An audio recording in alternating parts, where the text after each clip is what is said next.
Linear momentum देखो क्या है। अब लीनियर मोमेंटम भी दो तरह से हम लोग को निकालना है। एक तो सिंगल पार्टिकल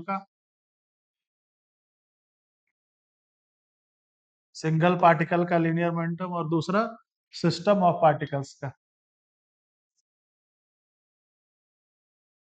ध्यान से सुनना पहले, उसके बाद लिखना। सिस्टम ऑफ पार्टिकल्स का, भी दो तरह से निकालेंगे। दो तरह से, इसमें भी दो तरह का चीज पूछेगा। एक तो system of particle discrete particle से बनेगा, मतलब पॉइंट पार्टिकल का सिस्टम हो। एकदम ध्यान से सुनना, पॉइंट पार्टिकल का सिस्टम हो, उसका लीनियर मोमेंटम कैसे निकलेगा। और अगर कोई कंटिन्यूअस मास डिस्ट्रीब्यूशन हो, ठीक है, तो उसका लीनियर मोमेंटम कैसे निकलेगा सिस्टम का। या कोई रिजिड बॉडी हो, तो रिजिड बॉडी का हम लोग सेंटर लीनियर मोमेंटम कैसे निकालेंगे। तो आईआईटी में तो हर साल एक क्वेश्चन आना ही है, इंपॉर्टेंट टॉपिक है। तो लीनियर मोमेंटम निकालते कैसे हैं, तो उसके लिए हम लोग को लीनियर मोमेंटम का डेफिनेशन में जाना पड़ेगा।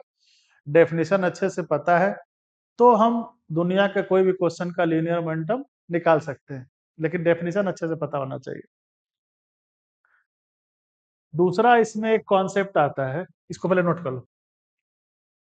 अब पहले सिंगल पार्टिकल की बात करते हैं कि अगर हमको सिंगल पार्टिकल का लीनियर मोमेंटम निकालना हो तो कैसे निकालेंगे। तो ये डेफिनेशन हम लोग 9 से देखते आ रहे हैं, इसमें कुछ नया नहीं है। अगर सिंगल पार्टिकल का लीनियर मोमेंटम निकालना हो तो हम कैसे निकालेंगे। लीनियर मोमेंटम का डेफिनेशन सबको पता है, फिर भी बोल देते हैं। सिंगल पार्टिकल का लीनियर मोमेंटम निकालना हो तो लीनियर मोमेंटम का डेफिनेशन यूज करेंगे, जो 9th क्लास में पढ़े थे वही थे, इसमें कुछ बहुत ज्यादा एडवांस नहीं है। मास लिखेंगे उस पॉइंट पार्टिकल का, और भी यहाँ पे वेलोसिटी को रिप्रेजेंट कर रहा है।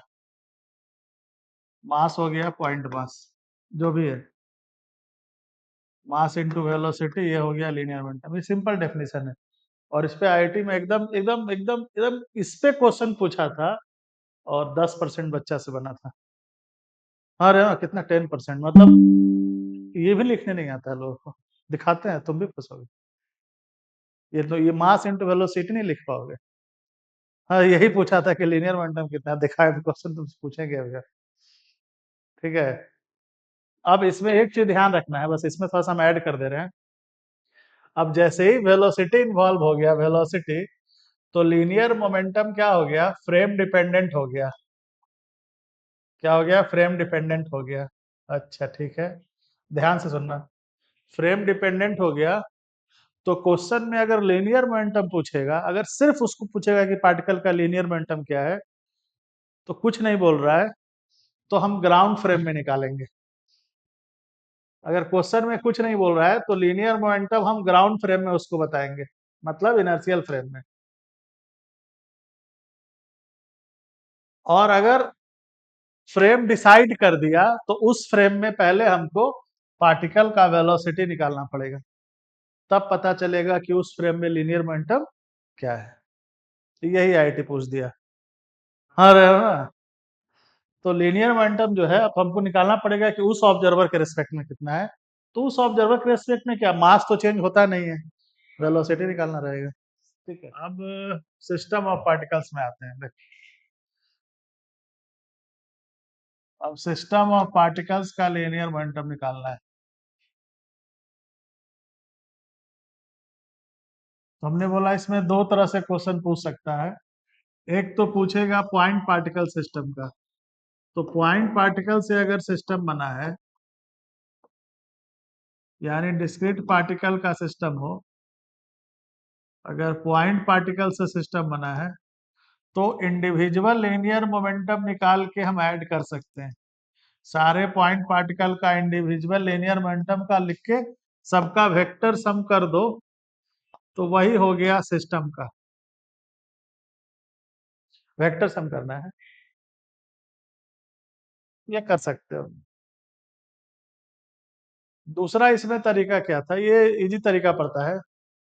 दूसरा तरीका क्या था कि पॉइंट पार्टिकल का सिस्टम है, तो पहले इसका VCM निकालो, इस पॉइंट पार्टिकल सिस्टम का VCM निकालो और total mass into mass of velocity of centre of, दोनों में से कोई भी कर सकते हो, लेकिन पॉइंट पार्टिकल में ये वाला इजी पड़ता है। ठीक है, या तो VCM निकालो फिर सिस्टम ऑफ पार्टिकल का, ठीक है, सेंटर ऑफ मास का कॉन्सेप्ट लगाना पड़ेगा, लेकिन पॉइंट पार्टिकल सिस्टम में बार बार बोल रहे हैं ये इजी पड़ता है, इसी को यूज करना। ठीक है, अब रहा दूसरा, कंटिन्यूअस बॉडी या रिजिड बॉडी का।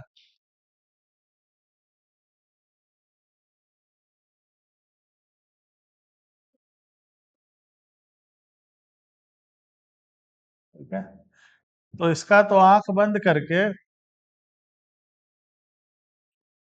सिस्टम का, अगर हमको रिजिड बॉडी का लीनियर मोमेंटम निकालना है तो हमेशा सेंटर ऑफ मास का निकालना है। किसका निकालना?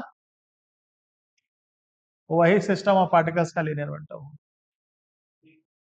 रिजिड बॉडी में ही आंख बंद करके मास इंटू VCM, मतलब हमको सेंटर ऑफ मास का जो वेलोसिटी होगा वो रिजिड बॉडी के मास से मल्टीप्लाई कर,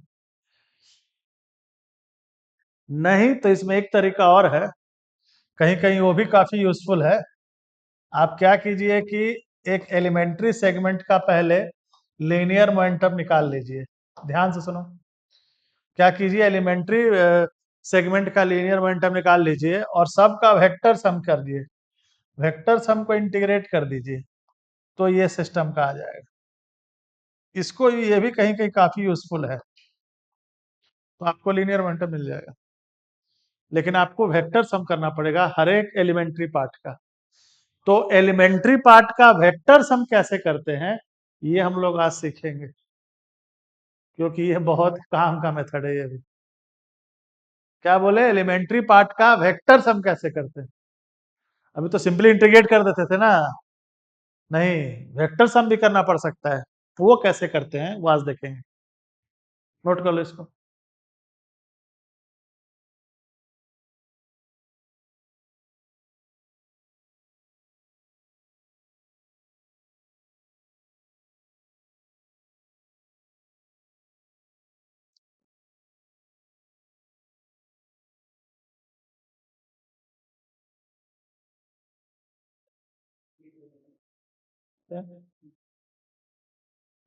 चलिए, अब देखिए, अब तुमको पहले दिखाते हैं, हम लोग आज कंसेप्ट सीखेंगे किसका, एलिमेंट्री पार्ट का वेक्टर सम कैसे करते हैं।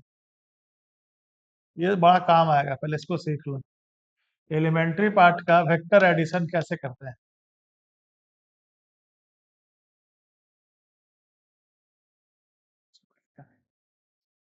इसको आज सीखेंगे, पूरा फिजिक्स में हर जगह काम आएगा, इलेक्ट्रोस्टैट, ग्रेविटेशन, मैग्नेटिक फील्ड, हर जगह इसका यूज इंपॉर्टेंट है। अब कैसे? तो बोलेगा कि एक ट्यूब लिए, तो ट्यूब लिए तो वो ले लेते हैं ट्यूब। चलिए, ट्यूब कैसा लिए?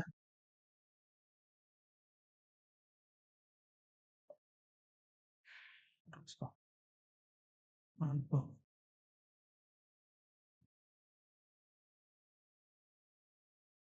एक स्मूथ ट्यूब लिए हैं, सर्कुलर ट्यूब, सर्कुलर है, ठीक है। इसमें क्या किए, एक चेन डाल दिए, इनएक्सटेंसिबल, मतलब रिजिड चेन है, जो हम लोग गले में पहनते हैं ऐसा समझो। इनएक्सटेंसिबल है, कैसा है? इनएक्सटेंसिबल। तो एक इनएक्सटेंसिबल चेन को स्मूथ ट्यूब में डाल दिए,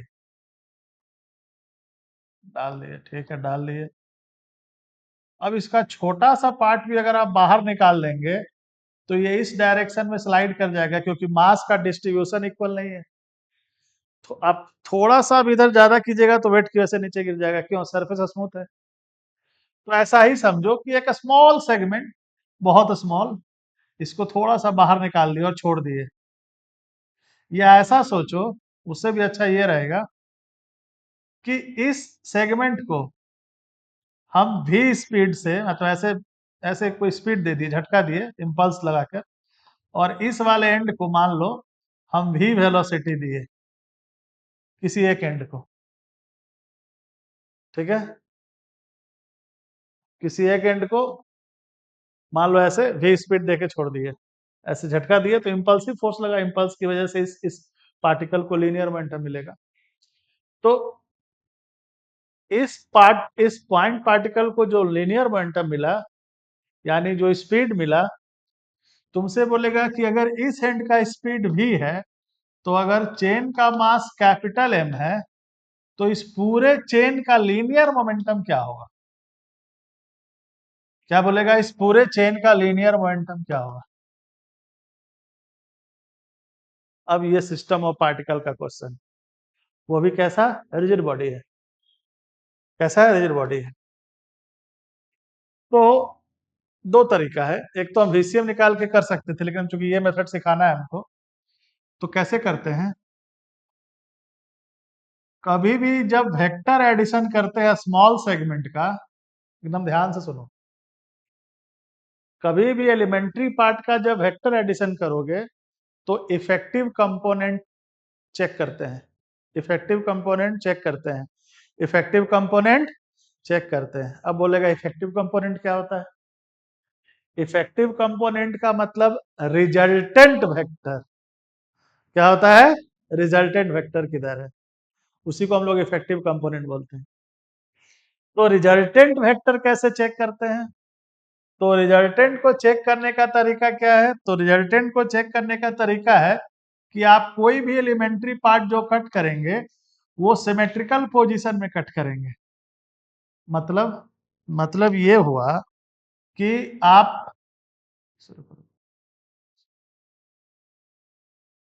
मतलब ये हुआ कि जितने एंगल पे आपने इसको कट किया है, सेम इतना ही एंगल पे इधर भी कट होना चाहिए। मतलब मतलब अगर ये थीटा है तो ये भी थीटा ही होना चाहिए, सिमेट्रिकल होना चाहिए, तब आपको इफेक्टिव कंपोनेंट पता चलेगा। मेथड ध्यान रहेगा। कभी भी एलिमेंट्री पार्ट का जब हम वेक्टर सम करते हैं तो सिमेट्रिकल सेगमेंट कट करते हैं। मान लो हम क्या करते हैं, हम ये एक एलिमेंट्री पार्ट कट करके देखते हैं कि इफेक्टिव कंपोनेंट क्या है। तो इफेक्टिव कंपोनेंट जानने के लिए हमको दो कंपोनेंट चाहिए कम से कम, तभी पता चलेगा रिजल्टेंट वेक्टर क्या हुआ ना। एक वेक्टर से तो पता नहीं चलेगा, पता चलेगा क्या? नहीं चलेगा। तो इसलिए हमने क्या किया, दो सेगमेंट लिया, दोनों का जो इफेक्टिव आएगा वही नेट कह सकते हो रिजल्टेंट वेक्टर होगा। अब वो कैसे? तो ये वाला एंड के पास कुछ वेलोसिटी होगा, बिल्कुल होगा। चेन इनएक्सटेंसिबल है, तो जो इस पॉइंट का स्पीड होगा, स्पीड की बात कर रहे हैं, ध्यान से सुनना, वही इस पॉइंट का भी स्पीड होगा। चेन तो इनएक्सटेंसिबल है, तो ये भी, तो ये भी सब भी जा रहा है। अच्छा ठीक है, एलिमेंट्री मास कितना लिए हैं? डीएम।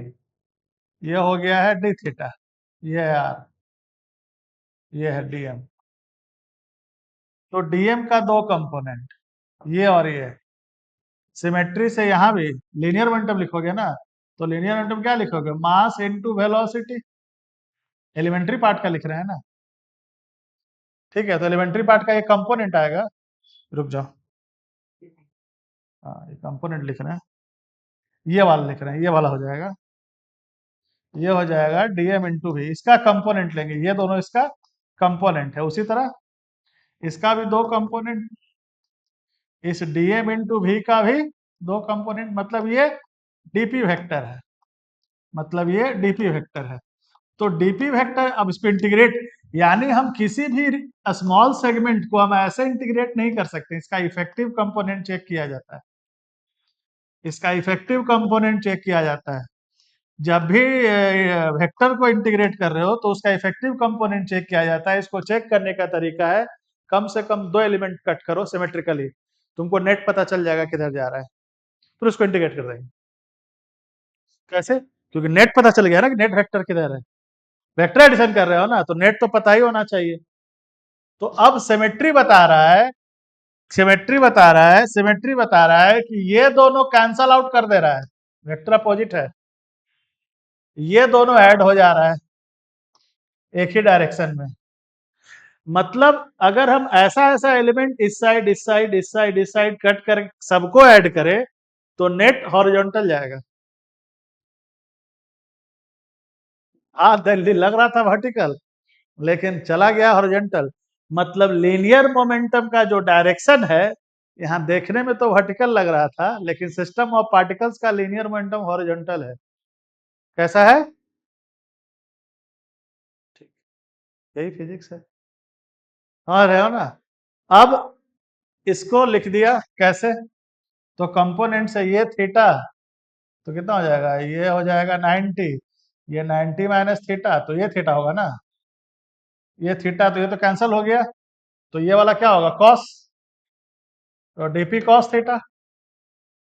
नहीं, अब इंटीग्रेट करेंगे तो dm into v into cos theta. अब दो तरीका है, इंटीग्रेशन कैसे लेंगे? हाँ, हाँ साइन है, साइन है, साइन लिख दो। अब लिमिट कैसे लेंगे? तो टोटल लीनियर मोमेंटम सिस्टम का निकल जाएगा। डीएम क्या हो जाएगा? डीएम तो दिख ही रहा है, डीएम होता है lambda into d x, d x हो गया आर डी थीटा और लैम्डा हो गया m upon pi r into r d theta, r r निकल गया तो m by pi d theta. अच्छा, लिमिट, अब बस लिमिट बचा, खेल खत्म है। डायरेक्शन तो पता ही है, डायरेक्शन किधर हो गया, आई कैप। अब बस लिमिट, लिमिट कैसे लेंगे?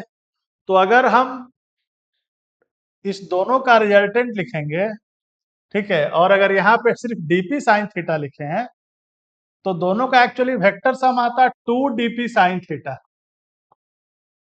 ठीक है, यहाँ हम 2 नहीं लिखे हैं, अगर 2 नहीं लिखे हैं तो 0 से पाई तक इंटीग्रेट करेंगे। क्यों? ये तो हम बस चेक करने के लिए अलग अलग क्वेश्चन पे कट किए थे, हम समझ गए कि इसको कोई भी एलिमेंट्री पार्ट को यहाँ से यहाँ तक इंटीग्रेट करना रहेगा। अगर हम 2 लिख दिए मतलब आप इधर का भी कंपोनेंट ले लिए इधर का भी ले लिए, तब आपको यहीं तक ऐड करना है ना, तो लिमिट हो जाएगा पाई/2। अगर आप यहाँ 2 लिखिएगा तो लिमिट ले लीजिएगा पाई/2। बस इतना ही खेल है। अब जो आएगा आंसर नोट कर लो। तो ये सब बेसिक कॉन्सेप्ट है लीनियर मोमेंटम का, लीनियर मोमेंटम कैसे लिखते हैं। अब जैसे मान लो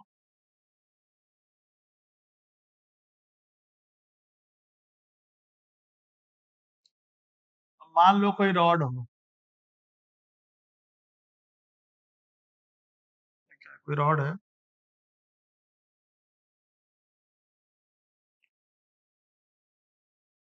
सॉरी देखो, अब देखो रॉड है कोई, अब एम मास का,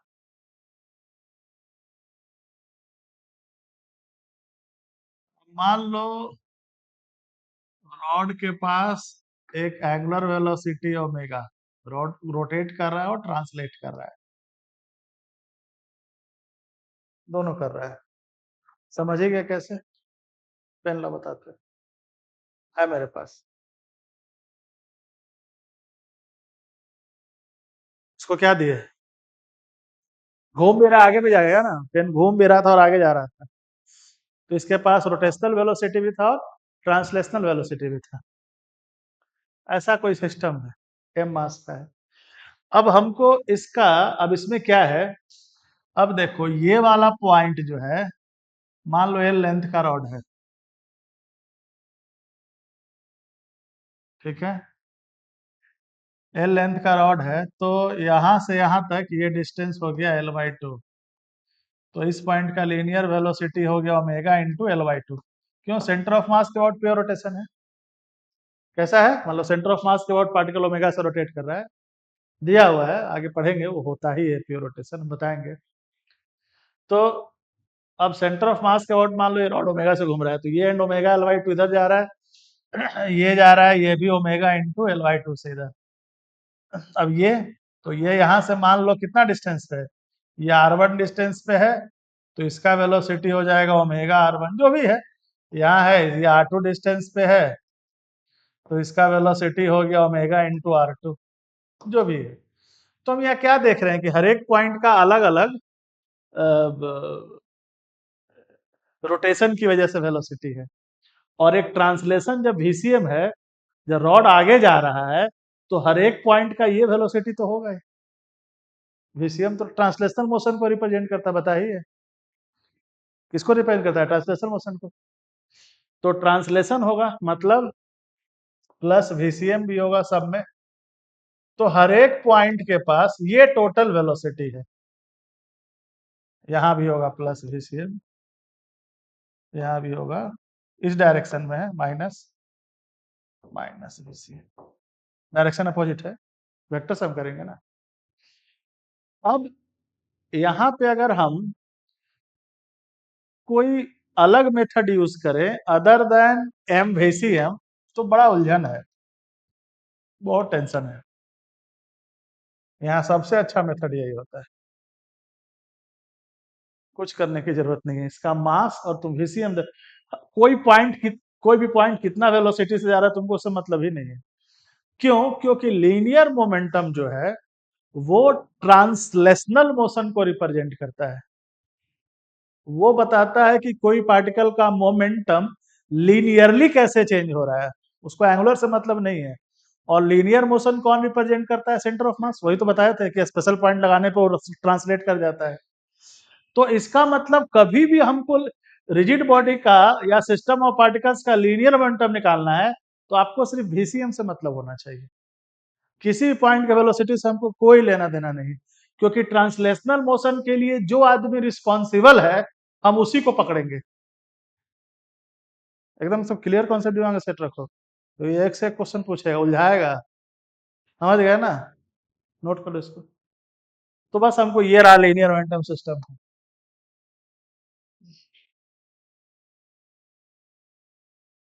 अब हेडिंग देना, कंजर्वेशन ऑफ लीनियर मोमेंटम।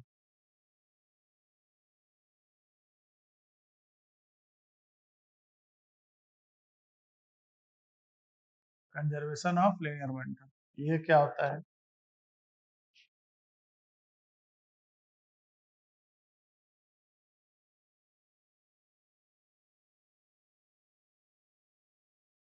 देखो,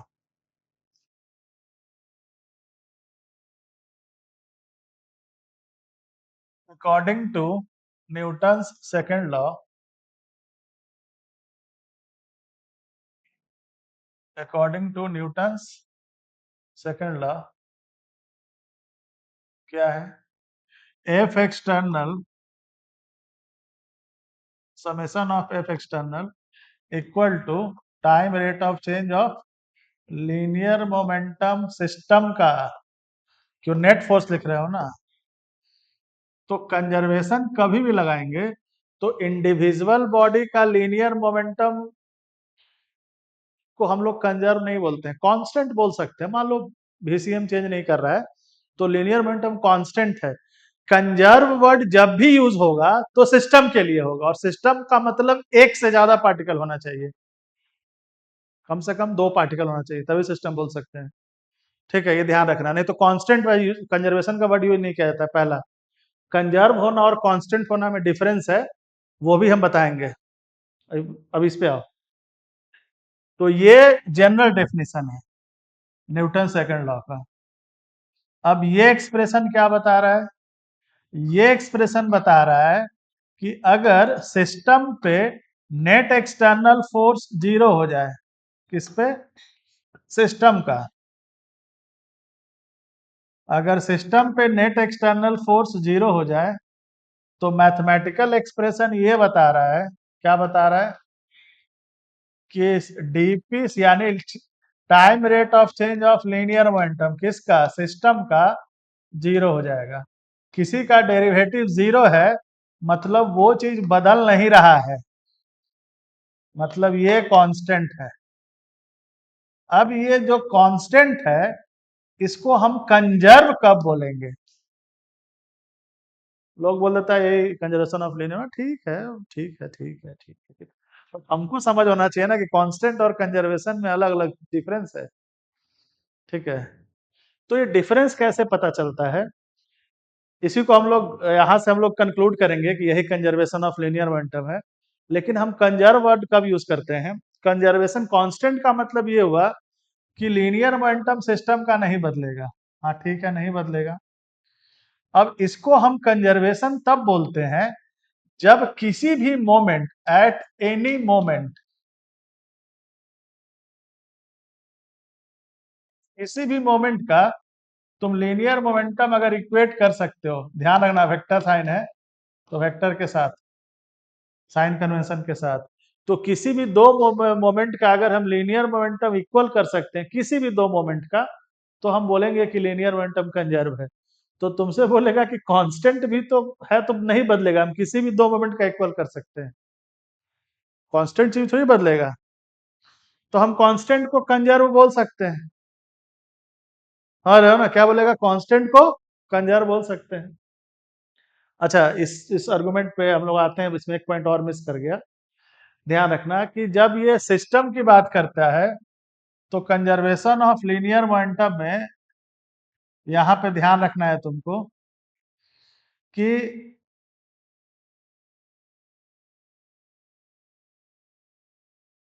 इसमें दो पॉसिबिलिटी है।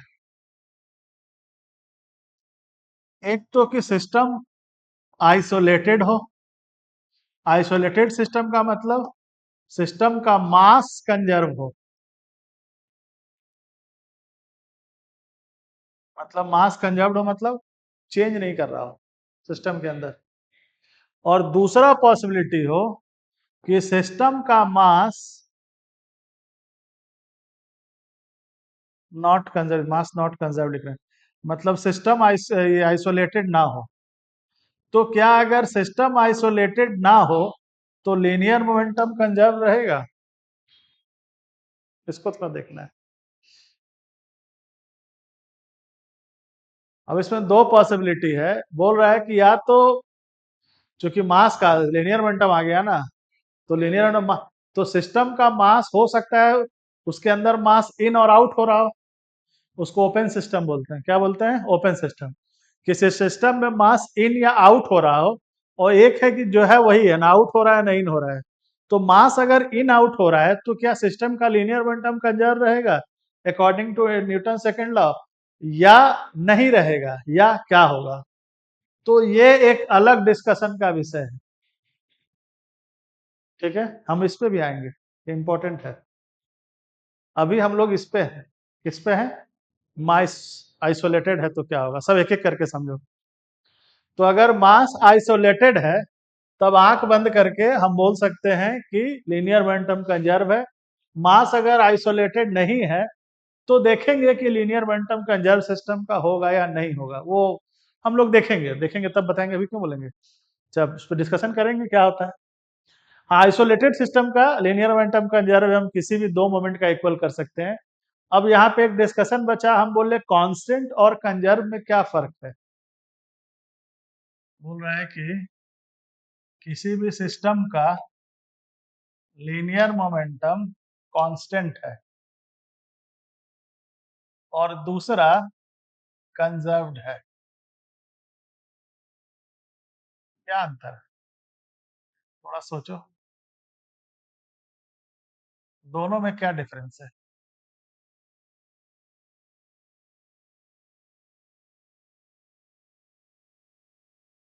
हम लोग को ये समझ में आया कि सिस्टम पे अगर एफ एक्सटर्नल सिस्टम पे जीरो हो, इंडिविजुअल तो कोई मीनिंग है नहीं। अगर सिस्टम का एफ एक्सटर्नल जीरो हो, इस पे कुछ एग्जांपल अभी हम लेंगे। अगर सिस्टम का एफ एक्सटर्नल जीरो हो तो हम क्या बोल रहे हैं कि पार्टिकल का, यानी सिस्टम ऑफ पार्टिकल्स का लीनियर मोमेंटम कंजर्व्ड रहेगा।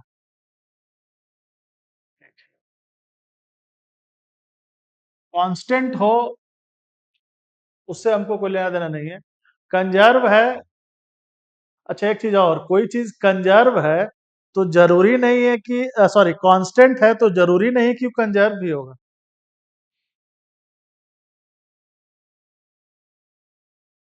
हम क्या बोल रहे हैं कि कोई भी चीज कंजर्व है इसका मतलब जरूरी नहीं है कि वो कांस्टेंट भी हो। आ रहे हो ना? क्या बोल रहे हैं कि कंजर्व होने का मतलब ये नहीं कि वो चीज कांस्टेंट हो, और अगर कोई चीज कांस्टेंट है तो इसका मतलब ये नहीं कि वो कंजर्व है। देता है, दुख बताते हैं। हाँ, आएंगे एग्जाम्पल में। तो फिलहाल हम लोग कंजर्वेशन की बात कर रहे हैं। दोनों में बहुत क्लोज रिलेशन है, कोई भी चीज कांस्टेंट होना और कंजर्व होना, लेकिन दोनों का मीनिंग अलग अलग है। अब एक तो तुम लोग जो समझ रहे हो ठीक समझ रहे हो, दूसरा हम एक एग्जांपल लेके समझाएंगे। तो सिस्टम का लीनियर मोमेंटम अगर कंजर्व्ड हो, अगर सिस्टम पे एफ एक्सटर्नल जीरो हो, तो किसी भी दो मोमेंट का हम लीनियर मोमेंटम इक्वेट कर सकते हैं। अब यहाँ दो पॉसिबिलिटी है। हो सकता है सिस्टम का लीनियर मोमेंटम किसी पार्टिकुलर डायरेक्शन का कंजर्व्ड हो, कोई पार्टिकुलर डायरेक्शन में कंजर्व्ड हो, या हो सकता है और ऑल डायरेक्शन में कंजर्व्ड हो, कुछ भी हो सकता है।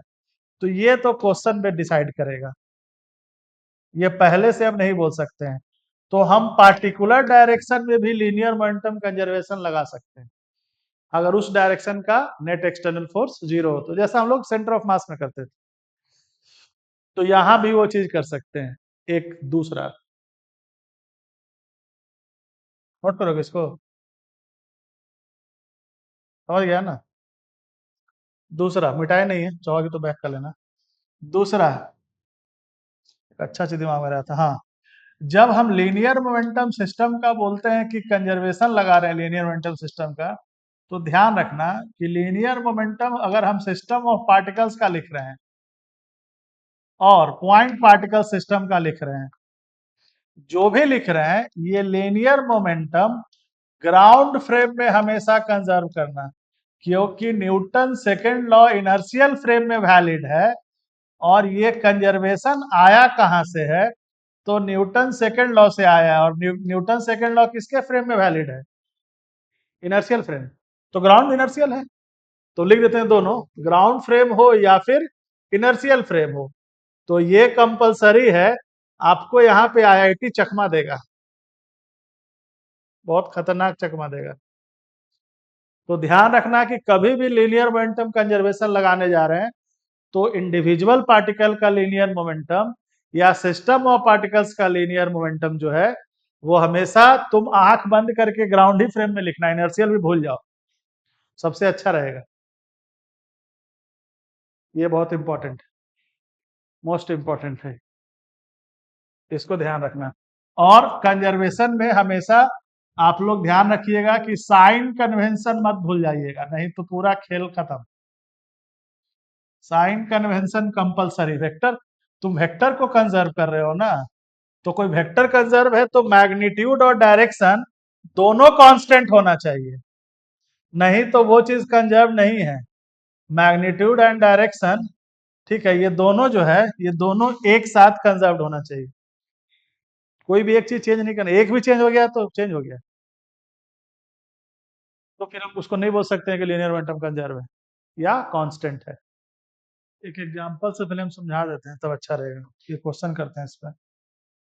देखो, अब बोलेगा कि मान लो कोई ट्रॉली है, कोई ट्रॉली है, बहुत कॉमन एग्जांपल है, आईआईटी में ट्रॉली का क्वेश्चन बहुत आता है। ठीक है, बोलेगा कोई ट्रॉली स्मूथ सरफेस पे रखा हुआ है,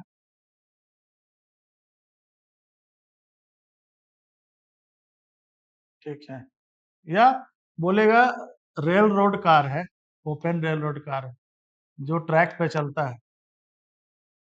अब बोलेगा कि कोई मैन जो है, एक एग्जांपल लेके समझा रहे हैं, इसका मान लो मास m है और इसका मास m है। बोलेगा ये u वेलोसिटी से जंप किया, ध्यान से समझना, ये u वेलोसिटी से जंप किया, तो बोलेगा इस ट्रॉली का या रेल रोड कार का रिक्वायल वेलोसिटी क्या होगा? पीछे जाएगा ना, बोलेगा इसका रिक्वायल वेलोसिटी क्या होगा? अगर वो जंप करेगा तो फ्रिक्शन पीछे धक्का देगा तभी तो आगे कूदेगा वो। उसके अब इसका इसका एफबीडी देखा जाए, तो एफबीडी बता रहा है कि ट्रॉली पे जंप तभी कर सकता है जब वो ट्रॉली पे बैकवर्ड डायरेक्शन में फ्रिक्शन फोर्स लगाया होगा और मैन पे लग गया होगा अपवर्ड डायरेक्शन में, ट्रॉली और मैन को हम सिस्टम ले लें तो कोई भी नेट फोर्स नहीं है हॉरिजॉन्टल डायरेक्शन में अगर नीचे का सरफेस स्मूथ है। तो हॉरिजॉन्टल डायरेक्शन में कोई भी एक्सटर्नल फोर्स नहीं है, तो हम बोल सकते हैं कि मैन प्लस ट्रॉली सिस्टम का लीनियर मोमेंटम कंजर्व्ड है या कांस्टेंट है। ना कांस्टेंट है कि नहीं बोल सकते हैं, कंजर्व तो कंपलसरी है। ठीक है, कंजर्वेटिव वर्ड यूज करो, हम बताएंगे दोनों में क्या डिफरेंस है, एक अच्छा एग्जांपल लेंगे। तो लीनियर मोमेंटम जो है वो यहाँ पे बोल सकते हैं कि लीनियर मोमेंटम कंजर्व्ड है सिस्टम का। अब u वेलोसिटी से जो ये जंप किया, इसमें क्वेश्चन में कुछ बताया नहीं कि ये वेलोसिटी ग्राउंड के रेस्पेक्ट में है या इसके रेस्पेक्ट में, ये एक सस्पेंस बरकरार है। अब कुछ नहीं बोलेगा तब तो हम ग्राउंड फ्रेम में ले लेंगे, नहीं तो बोलेगा। तो हम तुमको यहां बोल रहे हैं कि ये जो वेलोसिटी है ये ट्रॉली के रेस्पेक्ट में है। किसके रेस्पेक्ट में है? ट्रॉली के रेस्पेक्ट में ये यू वेलोसिटी से जंप किया। अब बोलेगा कि इसका रिक्वायर वेलोसिटी क्या है। तो जब हम कंजर्वेशन लगा रहे हैं तो ये तो क्लियर है कि ये पीछे जाएगा, तो मान लेते हैं कि इसका वेलोसिटी भी, तो कुछ लोग क्या कर देता है, इनिशियली तो सिस्टम रेस्ट में था, पूरा सिस्टम रेस्ट में था, तो इनिशियल लीनियर मोमेंटम क्या लिख दिए 0, और फाइनल क्या लिखे, तो फाइनल लिख दिए माइनस एम भी अगर इस डायरेक्शन को हम पॉजिटिव ले रहे हैं, और प्लस एम यू, और यहां से हम आंसर निकाल दिए। लेकिन हमने गलती किया, हाँ, क्योंकि ये वेलोसिटी ग्राउंड के रेस्पेक्ट में नहीं था। तो तुमसे बोलेगा, लॉजिक देगा कि जिस समय ये यू वेलोसिटी से जंप किया उस समय तो ट्रॉली के पास कोई वेलोसिटी था ही नहीं, तो यही ग्राउंड का वेलोसिटी हो गया। हाँ, रेस्ट में था ना ट्रॉली। हाँ तो ठीक है, बोलेगा नहीं गलत। अब बताते हैं गलत कैसे। दोनों रेस्ट में था, ठीक है, ये सब कंफ्यूजन बहुत है, बहुत रहता है फिजिक्स में, तो ये हर लाइने में कंफ्यूजन है। अब यहाँ पे हम लोग क्या गलत सोच रहे हैं वो समझो। ठीक है, दोनों रेस्ट में था, लेकिन जैसे ही ये यू से जंप किया होगा, अब ध्यान से समझो, हम जंप किए और ट्रॉली को वेलोसिटी मिला, दोनों साइमुलटेनियस होगा। ऐसा नहीं हुआ कि हमको मिलेगा उसको बाद में मिलेगा, वो तो एक साथ मिलेगा। क्या मिलेगा? मतलब जब हम यू से जंप किए होंगे उसी मोमेंट पे ट्रॉली वेलोसिटी गेन कर लिया होगा। ये सब सोचना पड़ता है बारीकी से, ठीक है। तो ये गलत है, तो अब क्या लिखेंगे? अब लिखेंगे velocity of man with respect to trolley equal to velocity of man with respect to ground minus trolley with respect to ground. ये हमको दिया हुआ है यू, इस डायरेक्शन को पॉजिटिव लिए हैं, ये हमको निकालना है। और ये दिया हुआ माइनस माइनस प्लस हो गया, भी लिए थे, तो u माइनस भी equal to velocity of man with respect to ground. हाँ, ये आया। अब ये वाला इसमें यहाँ पुट करेंगे, अब आएगा करेक्ट आंसर, क्योंकि वो तो ग्राउंड के रेस्पेक्ट में ही है। समझ में आया? ऐसे चल रहा होगा तो किस डायरेक्शन में इसको चलाना चाहते हो बताओ? इसी डायरेक्शन में है, ठीक। चलो ट्रॉली, चलो ट्रॉली आगे चलो, चलो, चला। बोलेगा कि मान लो ये पहले से इसके पास वेलोसिटी है वी नॉट, मान लेते हैं ट्रॉली के पास। अब ट्रॉली पे मैन खड़ा था, ट्रॉली जा रहा था कांस्टेंट वेलोसिटी से, ठीक है, जा रहा था, ट्रॉली जा रहा था, और सडनली वो जंप मारा, एक गया ना, तो सडनली जंप मारा, तो जैसे ही जंप मारा होगा ये तो लगेगा दोनों पे, तो इसका मोमेंटम तो बदलेगा और मैन का भी बदलेगा, दोनों का मोमेंटम बदला, इंडिविजुअल, सिस्टम का नहीं बदला। क्यों सिस्टम पे तो अभी भी एक्शन रिएक्शन पेयर है, कैंसिल आउट हो जाएगा। अब यहां पे जो इनिशियल मोमेंटम सिस्टम का था वो कितना था? वो था m plus m into v not. यहां तक ठीक है? कंजर्वेशन लगा रहे हैं। तो पूरा सिस्टम इतना से जा रहा था, मजे से जा रहा था। अब जब ये जंप किया विथ रिस्पेक्ट टू ट्रॉली, तो ये वेलोसिटी तो चेंज हो गया।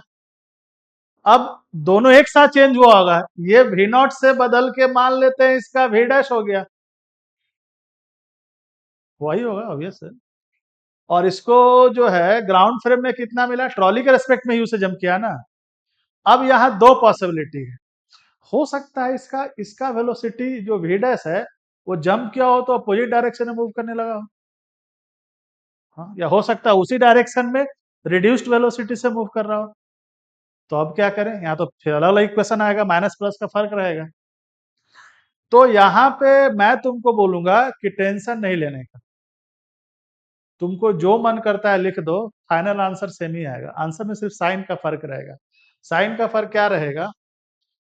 अगर हम मान लिए कि इसका रिड्यूस्ड वेलोसिटी इसी डायरेक्शन में वी डैश है, और अगर ये वी डैश फाइनल आंसर में पॉजिटिव आया, निकालना है ना, तो हम समझेंगे कि ठीक था, मतलब ये इसी डायरेक्शन में जा रहा था। और अगर माइनस साइन आ गया तो समझ जाएंगे ये अपोजिट मूव कर रहा था। तुम्हारे मेथड में कोई फर्क नहीं रहेगा। आंसर में सिर्फ माइनस साइन या प्लस साइन से ये पता चलता है कि हमारा जो एजम्पशन था लीनियर मोमेंटम कंजर्व कराते समय वो सही था या नहीं। तो एजम्पशन रॉन्ग था, मैग्नीट्यूड वही रहेगा, डायरेक्शन का फर्क रहेगा। तो चुपके से मिटा के माइनस कर देंगे, पता चल ही गया। माइनस से मतलब समझ जाएंगे कि अपोजिट जा रहा था। लेकिन बनाओगे तुम ऐसे उतना टाइम तो नहीं था कि 2 बार सोचोगे। ठीक है। हाँ, दिखा रहे हैं, निकाल रहे हैं।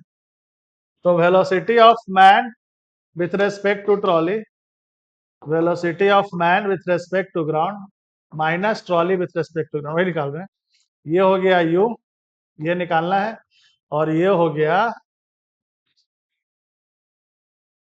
ऑब्वियस है, u तब मिला जब उसको भी दोनों एक साथ मिला ना। बस यही सोचना रहता है। डायरेक्शन माइनस रहने दिए, अगर अपोजिट लेते तो यहाँ प्लस हो जाता। बाकी क्या लिखेंगे? तो यहाँ हो जाता u प्लस वी डैश। अब इक्वेशन हो जाएगा, ये तो जंप कर गया ना, तो m into u plus v dash, sorry small m,